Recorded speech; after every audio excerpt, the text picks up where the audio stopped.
Welcome back, everybody. Today, I'm going to teach you how to format images in Weebly. Whether you're looking to adjust the appearance of your visuals, add captions, or fine-tune borders and spacing, mastering image formatting will help your website look polished and professional. Let's get started. First, open your browser and head over to Weebly.com.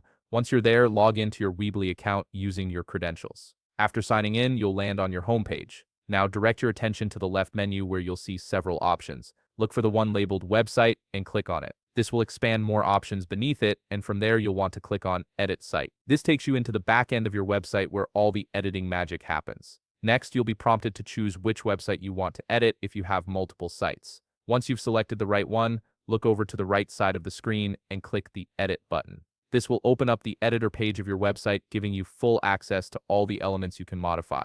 Now that you're in the editor, navigate through your website to find the image you want to format. Once you've located it, simply click on the image. When you do, a set of options will appear, giving you control over how that image looks and functions on your site.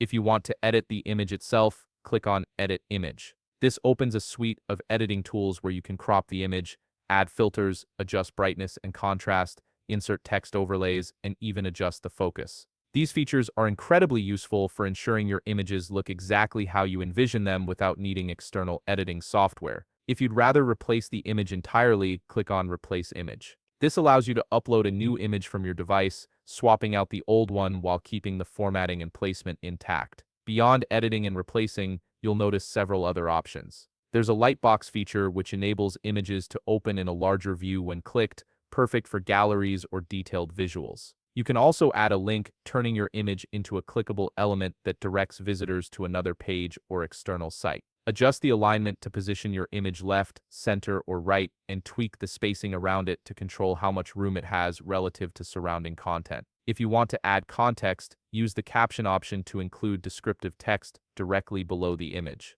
For more refined control, click on Advance. Here you can edit the border thickness, choose a border color that complements your site's design, and update the alt text. Alt text is crucial for accessibility and SEO, as it describes the image to search engines and screen readers. And there you have it, you've successfully formatted your image in Weebly, giving your website a cleaner, more customized look. If you found this video helpful, please leave a like, subscribe, and see you in the next video.